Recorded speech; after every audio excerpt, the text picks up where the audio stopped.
Welcome back to the VARC Bookkeeper Academy. Today's subject is how and when and why to close your books.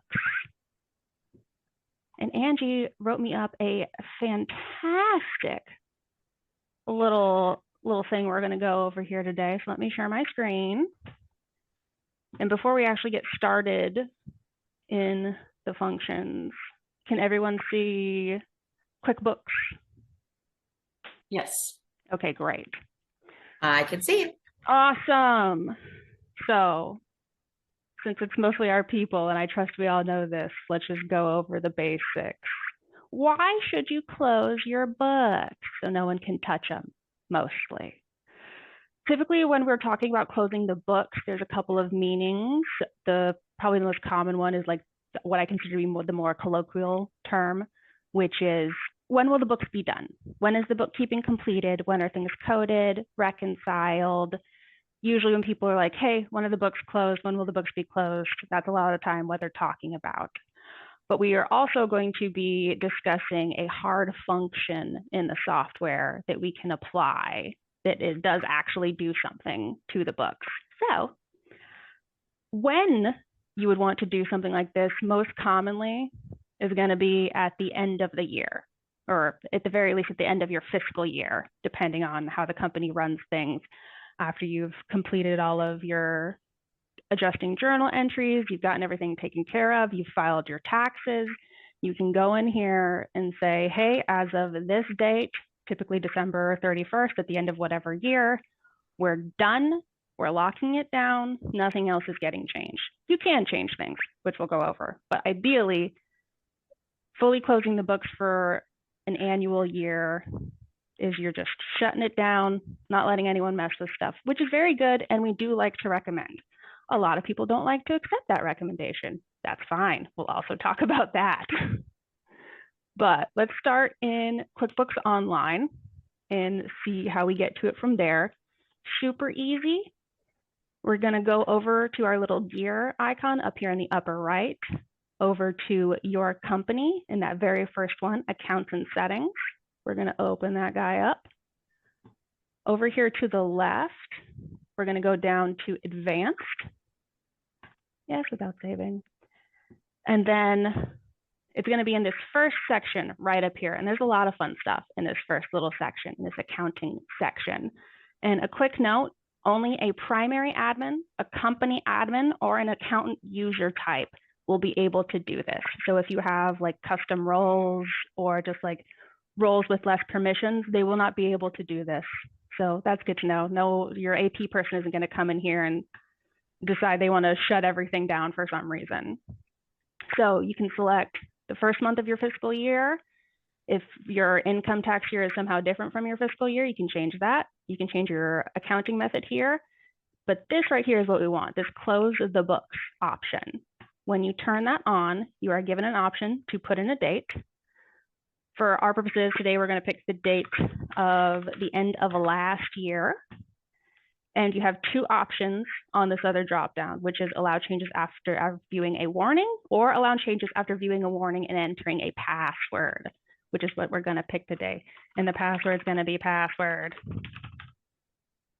And if you do it wrong, it is case sensitive. It does not require anything, but if you do put it in incorrectly, it's going to show up red like that. So keep in mind, it is case sensitive. No, we're not going to save it, leave me alone. So now that closing the books date is set, but what does that actually do for us? And I will show you what it does for us. So if we go over to profit and loss, and we will put it on last year, we have one thing to play with, but one thing is enough. So let's open this up and see what happens when we try to make an adjustment to it. So let's just change the bill date to the next day and go to save it.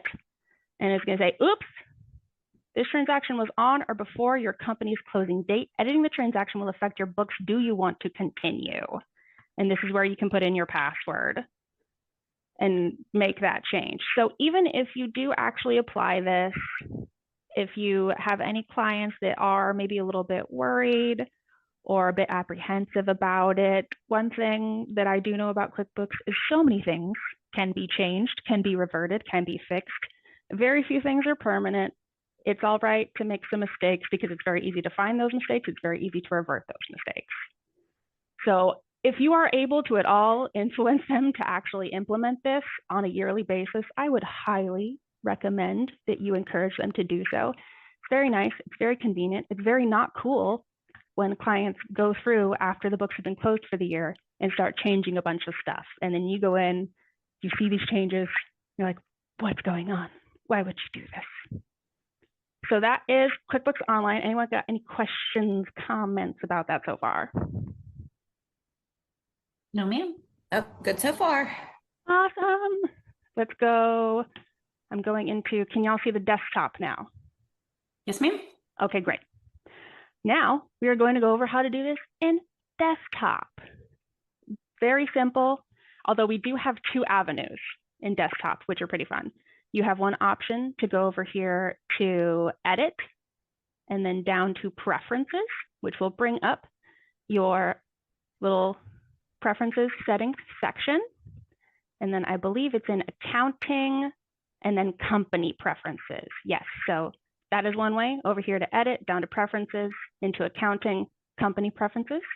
The other way is, where was it, accountant? Yeah, it's accountant down to set closing date, which will take you back to the exact same place. So either way you go, it's fine. I've already set this up in here. Angie and I were going over it yesterday. I have it set for the end of this year because the QuickBooks Desktop sample company is a little funky, but that's okay. So that one's been set up. And then if we will just go also to the profit and loss to, oh gosh, it's so hot. I can't wait to move you guys. Last month, I went last year, don't I? Last year. No, that's October 25th. I know what I'm doing. Am I blind? Where is just last year? On You're on it. on desktop, it doesn't have a last calendar year. Oh, okay. Yeah, it's just last fiscal year. Okay. You can just change the date from 9/30/2026 to 12/31/2025, though. Yeah. Thank you. 12/31/2025. No, you don't like that? Why don't you like that? Just click off of it. Okay, there we go. Goodness. So let's click into here. Click into this. Oh, that's right. My bad. Let me back it up. There was a whole section I forgot to talk about in that portion.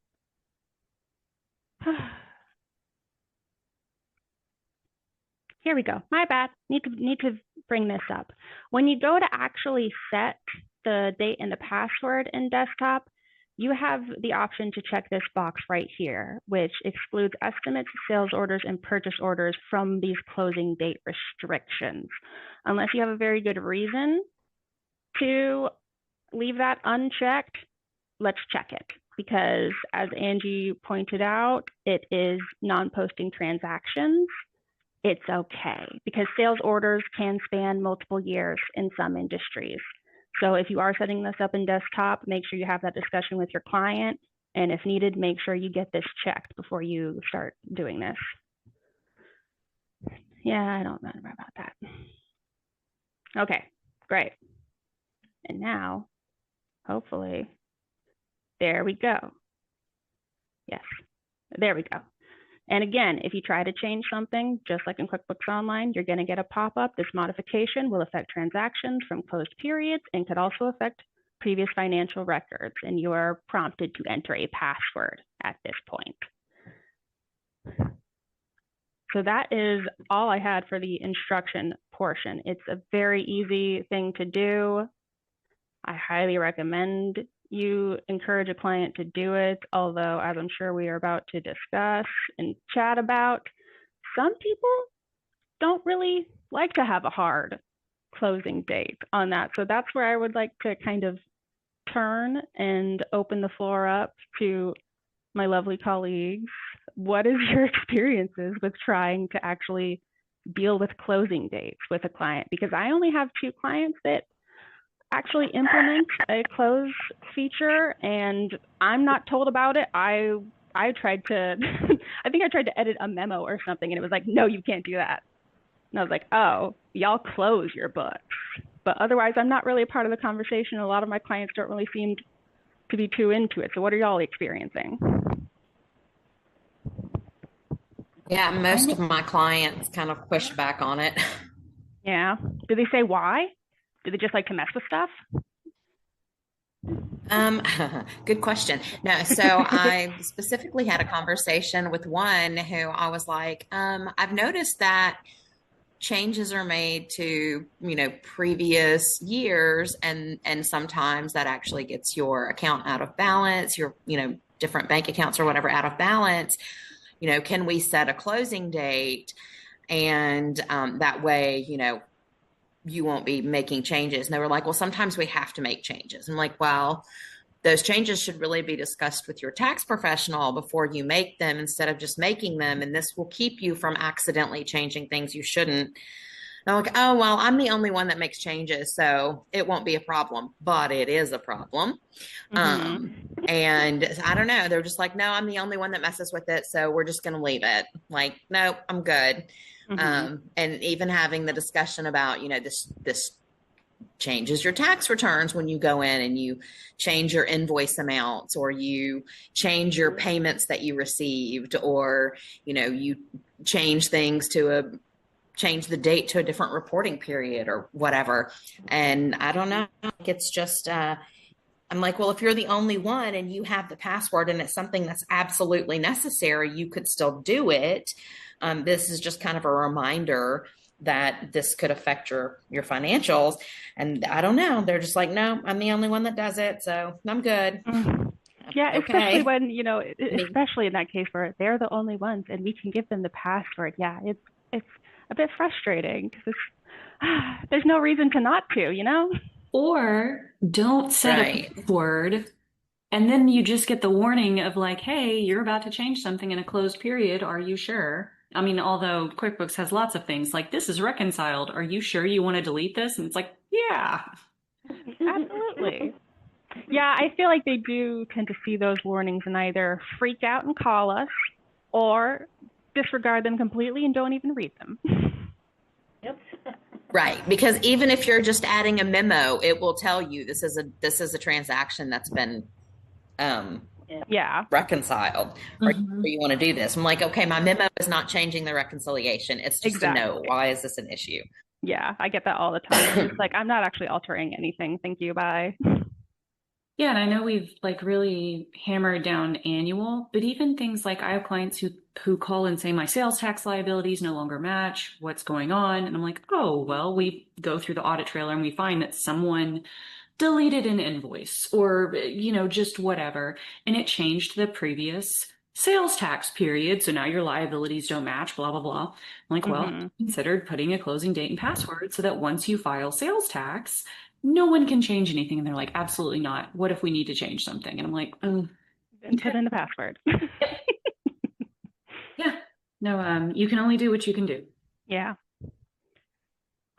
Well, it was a pretty easy subject. So that's all I have. Does anyone else have any questions, comments, anything? No, I'm good. No? Awesome. Well, I hope this was